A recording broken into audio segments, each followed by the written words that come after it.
Good morning વિદ્યાર્થી મિત્રો, નમસ્કાર. આજે આપણે પ્રકરણ નંબર 15 વિશે વાત કરવાની છે, આર્થિક વિકાસ. વિદ્યાર્થી મિત્રો, આપણે હવે અર્થશાસ્ત્રમાં જઈ રહ્યા છીએ. અર્થશાસ્ત્રના પ્રકરણ નંબર 15 આર્થિક વિકાસ વિશે આપણે વાત કરવાની છે. આપણે આર્થિક વિકાસ કોને કહેવાય એની વાત પહેલાં કરશું. પ્રકરણ નંબર 15 આર્થિક વિકાસ એટલે શું? તો તમને બધાને ખબર છે કે વિશ્વની અંદર આર્થિક વિકાસના આધારે વિશ્વના બે ભાગ પાડવામાં આવે છે, વિશ્વના દેશોના, વિકાસશીલ અને વિકસિત. તમે અહીં જોઈ શકો છો સ્લાઇડની અંદર કે આ પ્રકરણની અંદર આપણે ઘણી બધી ચર્ચા કરવાની છે. આર્થિક વિકાસ કોને કહેવાય, વિકાસશીલ અર્થતંત્રના લક્ષણો, આર્થિક અને બિનઆર્થિક પ્રવૃત્તિ, ભારતીય અર્થતંત્રનું માળખું, ઉત્પાદનના સાધન, ઉત્પાદનના સાધનોની ફાળવણી અને ઉત્પાદનના સાધનોની ફાળવણીની પદ્ધતિઓ. હવે તમને એમ થશે કે આર્થિક વિકાસ એટલે શું? અર્થશાસ્ત્ર કદાચ તમે 10મા ધોરણમાં પહેલી વખત ભણતા હશો, એટલે આપણે અર્થશાસ્ત્રમાં બહુ ઇઝી તમને ખ્યાલ પડે એવી આપણે વાત કરશું. તો આપણે એક પછી એક મુદ્દા જોતા જઈએ સ્લાઇડની અંદર. વિદ્યાર્થી મિત્રો, પહેલો પ્રશ્ન છે, આર્થિક વિકાસ એટલે શું? તમને એવી રીતે પ્રશ્ન પૂછે, અથવા તો ભારતમાં આર્થિક વિકાસ થઈ રહ્યો છે એમ શાથી કહી શકાય? વિદ્યાર્થી મિત્રો, મેં તમને હમણાં વાત કરી કે વિશ્વના દેશોને આર્થિક વિકાસના આધારે બે ભાગમાં વહેંચી શકાય છે, વિકસિત અને વિકાસશીલ. આપણો દેશ, તમારી જાણ ખાતર માટે કહી દઉં, ભારત છે એ વિકાસશીલ દેશ છે. એટલે કે જે દેશમાં સંપૂર્ણ સગવડતાઓ છે, જે દેશના લોકોને સંપૂર્ણ સગવડતાઓ પ્રાપ્ત છે, મળે છે, જેની જરૂરિયાત કરતાં એની પાસે સાધનો વધારે છે, એવા દેશોને વિકસિત દેશો કહેવાય.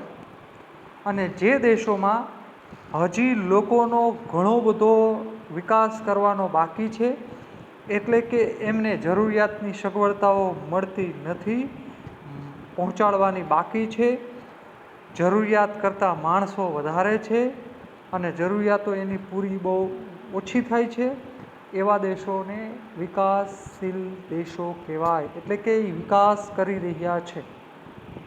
પણ અહીં આપણે વાત કરવાની છે, અહીં જે પ્રશ્ન છે એ છે વિકાસશીલ આર્થિક વિકાસ એટલે શું? અથવા ભારત આર્થિક વિકાસ કરી રહ્યો છે એમ શાથી કહેવાય? વિદ્યાર્થી મિત્રો, આર્થિક વિકાસ એ એવી પ્રક્રિયા છે, સાંભળજો, આર્થિક વિકાસ કોને કહેવાય એની વાત છે. અહીં સ્લાઇડમાં મેં તમને વ્યવસ્થિત મુદ્દા આપ્યા છે. આર્થિક વિકાસ એટલે એવી પ્રક્રિયા કે જેમાં દેશની રાષ્ટ્રીય આવક સતત વધતી રહે અને દેશના લોકોની એનાથી માથાદીઠ આવક વધે અને લોકોના જીવન ધોરણમાં સુધારો થાય, એને આર્થિક વિકાસ કહેવાય. ફરી પાછું સાંભળજો, કોઈ પણ દેશની રાષ્ટ્રીય આવક સતત વધે એટલે તે દેશના લોકોની માથાદીઠ આવકમાં વધારો થાય અને માથાદીઠ આવકમાં વધારો થયો હોવાથી લોકોના જીવન ધોરણમાં સુધારો થાય, એને આર્થિક વિકાસ કહેવાય. વિદ્યાર્થી મિત્રો, હવે તમે અહીં સમજી શકો છો. આપણે જો કે આના પછીના મુદ્દામાં વાત કરશું, પણ છતાંય તમને ખ્યાલ આવી ગયો કે આર્થિક વિકાસમાં મુખ્ય બે બાબત છે, માથાદીઠ આવક અને જીવન ધોરણ. વિદ્યાર્થી મિત્રો, એટલે મેં તમને અહીં કીધું કે આર્થિક વિકાસ એટલે શું? તો કે કોઈ પણ દેશની રાષ્ટ્રીય આવક વધે એટલે દેશના લોકોની માથાદીઠ આવક વધે અને માથાદીઠ આવક વધે એટલે લોકોનું જીવન ધોરણ સુધરે તો એને આર્થિક વિકાસ કહેવાય. એટલે બે બાબત છે, માથાદીઠ આવક અને જીવન ધોરણ. વિદ્યાર્થી મિત્રો, ભારતમાં આઝાદી મળ્યા પછી જેમ જેમ વર્ષો વીતતા ગયા, જેમ જેમ સમય વીતતો ગયો, એમ લોકોની માથાદીઠ આવક વધી. માથાદીઠ આવક ક્યારે વધે? આપણા દેશની આવક વધે તો. યાદ રાખજો. હમણાં આપણે વાત કરશું માથાદીઠ આવક કોને કહેવાય, જીવન ધોરણ કોને કહેવાય.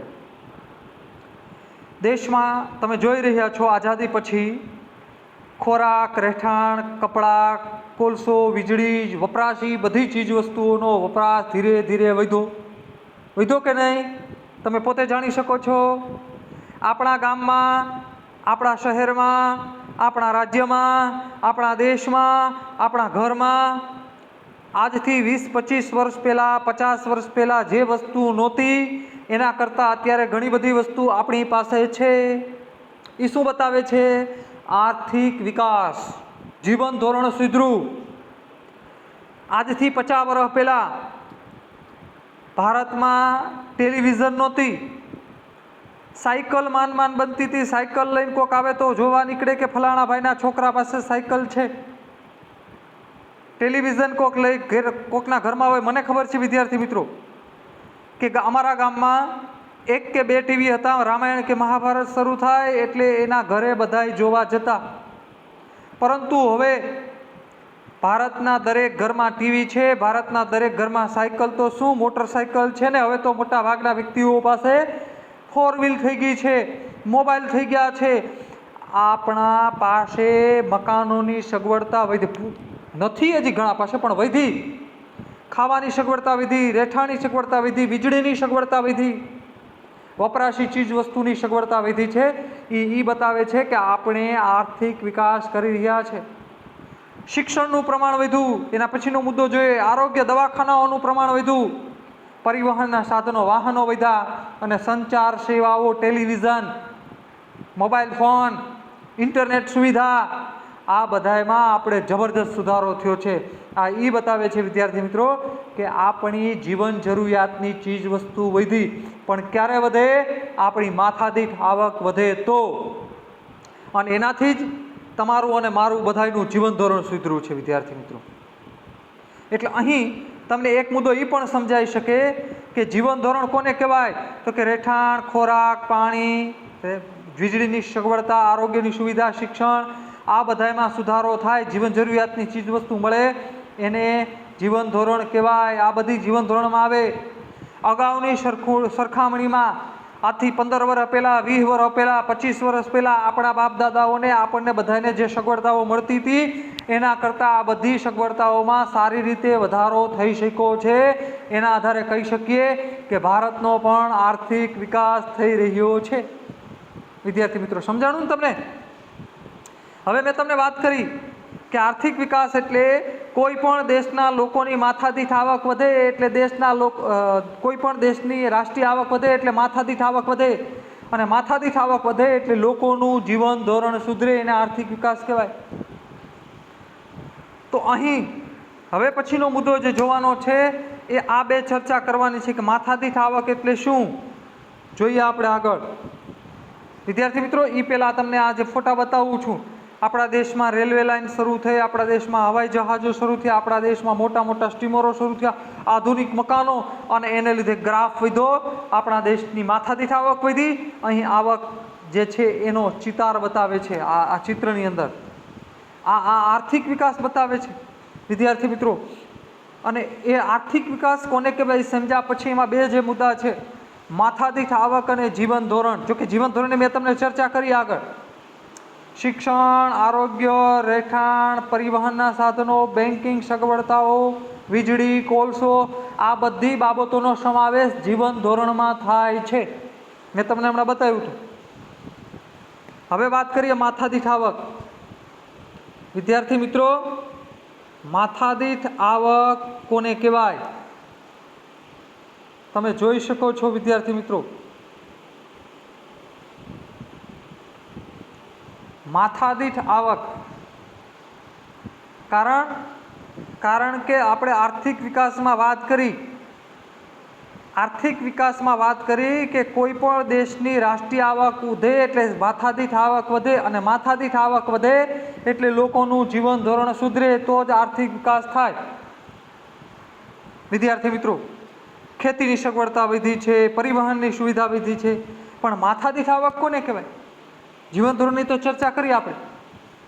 આરોગ્ય, શિક્ષણ, પરિવહનના સાધન, રહેઠાણ, ખોરાક, સારી સુવિધા, આ બધી બાબતોનો જીવન ધોરણમાં સુધારો થાય એની વાત કર્યા પછી હવે માથાદીઠ આવકની વાત કરવાની.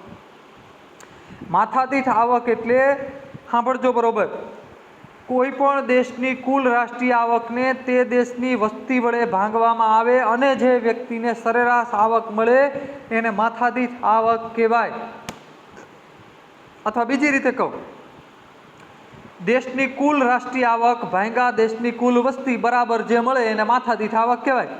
સાંભળજો, દેશની કુલ રાષ્ટ્રીય આવકને દેશની કુલ વસ્તી વડે જે ભાંગવામાં આવે અને જે વસ્તુ મળે, સરેરાશ જે આવક મળે એને માથાદીઠ આવક કહેવાય. અથવા તો રાષ્ટ્રીય આવક ભાંગ્યા છેદમાં કુલ રાષ્ટ્રીય વસ્તી બરાબર જે આવક મળે એને સરેરાશ રાષ્ટ્રીય માથાદીઠ આવક કહેવાય. સમજાણું? એટલે આમ વિદ્યાર્થી મિત્રો, આર્થિક વિકાસમાં મુખ્યત્વે બે બાબતનો સમાવેશ થાય છે.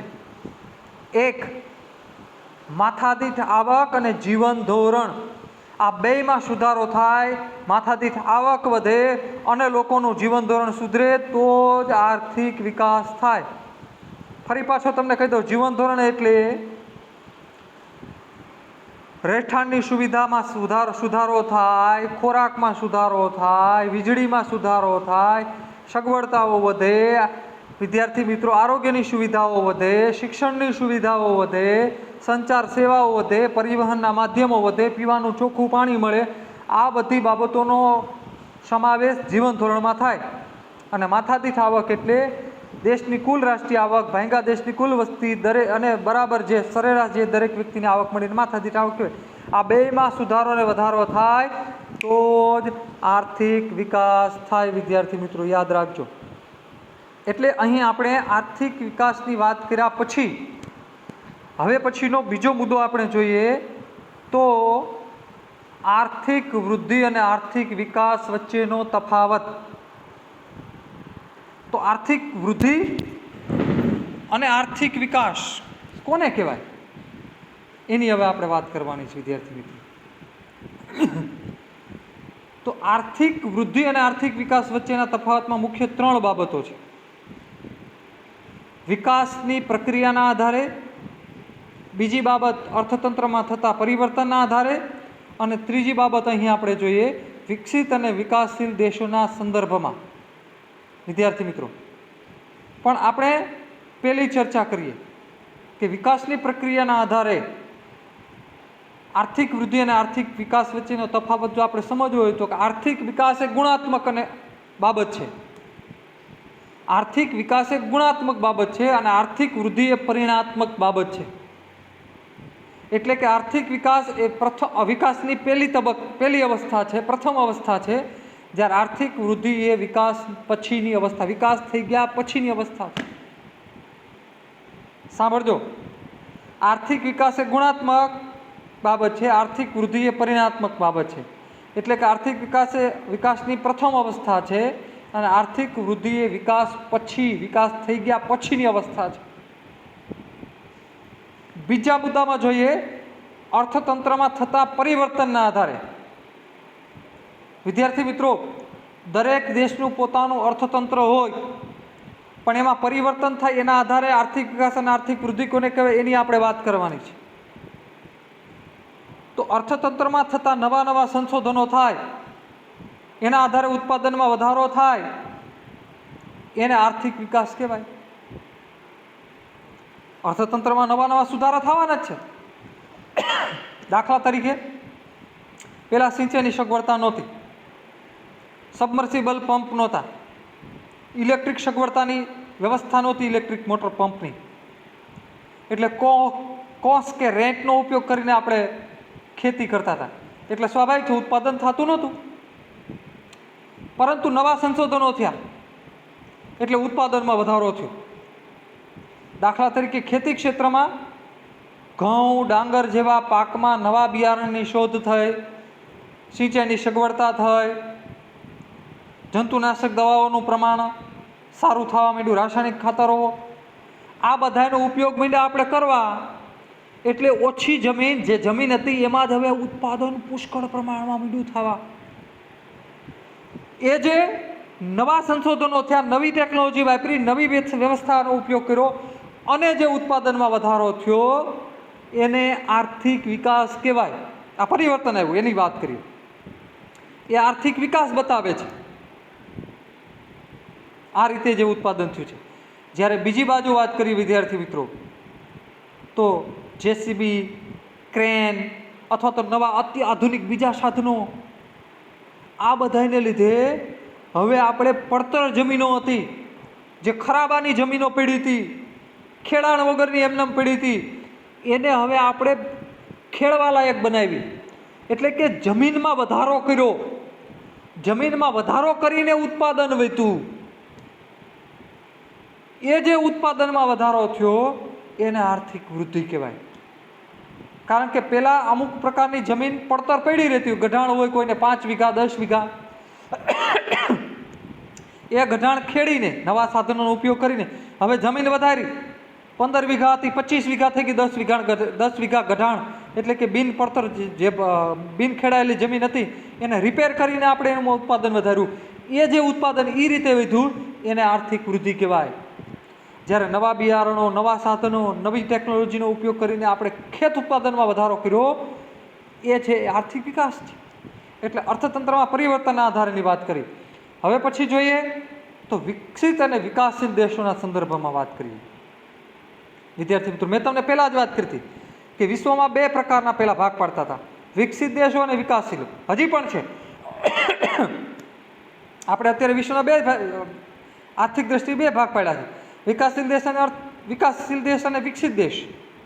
તો વિકસિત અને વિકાસશીલ દેશના સંદર્ભમાં આર્થિક વૃદ્ધિ અને આર્થિક વિકાસ કોને કહેવાય? તો કે વિકસિત અને વિકાસશીલ દેશના સંદર્ભમાં જો વાત કરીએ તો વિકસિત દેશોની રાષ્ટ્રીય આવકમાં વધારો થાય. વિકસિત દેશો America, Switzerland, Norway, Finland, Germany, Japan, આ બધા વિકસિત દેશો છે. એની રાષ્ટ્રીય આવકમાં વધારો થાય તો એને આર્થિક વૃદ્ધિ કહેવાય. જ્યારે વિકાસશીલ દેશોની રાષ્ટ્રીય આવકમાં વધારો થાય તો એને આર્થિક વિકાસ કહેવાય. દાખલા તરીકે ભારત છે, પાકિસ્તાન છે, બાંગ્લાદેશ છે, બ્રાઝિલ છે, અર્જેન્ટિના છે, આ બધા દેશો વિકાસશીલ છે. એની રાષ્ટ્રીય આવક વધે તો એને આર્થિક વિકાસ કહેવાય. જ્યારે વિકસિત દેશોની રાષ્ટ્રીય આવક વધે તો એને આર્થિક વૃદ્ધિ કહેવાય. આમ વિદ્યાર્થી મિત્રો, આપણે આર્થિક વૃદ્ધિ અને આર્થિક વિકાસ વચ્ચેનો તફાવત સમજ્યા. એટલે વિકાસશીલ દેશ અને વિકસિત દેશોમાં શું કામે? કારણ કે ઓલરેડી એની પાસે આવક તો છે જ, પણ હજી જે વધારો થયો છે આવકમાં એને આર્થિક વૃદ્ધિ કહેવાય. જ્યારે જે દેશોમાં ખરેખર જરૂર છે, હજી એમાં ગરીબી છે, આવકની અસમાનતા છે, ઊંચ નીચના ભેદભાવ છે, અને એમાં જે આ રાષ્ટ્રીય આવક વધી છે તો એને આર્થિક વિકાસ કહેવાય. એનાથી એની જરૂરિયાતો પૂરી થશે. એટલે વિકાસશીલ દેશના લોકોમાં આર્થિક વિકાસ છે. આમ વિદ્યાર્થી મિત્રો, આપણે આ પ્રકરણની અંદર આર્થિક વિકાસ કોને કહેવાય એના વિશે વાત કરી. માથાદીઠ આવક એટલે શું, જીવન ધોરણ કોને કહેવાય એના વિશે ચર્ચા કરી, અને પછી બીજો મુદ્દો જોયો આપણે આર્થિક વૃદ્ધિ અને આર્થિક વિકાસ વચ્ચેનો તફાવત. અહીં સુધી વાત કરી. હવે પછીના લેક્ચરની અંદર આ પ્રકરણમાં 15મા પ્રકરણમાં હવે આગળ બીજી ચર્ચા કરશું. નમસ્કાર, જય હિન્દ, જય ભારત.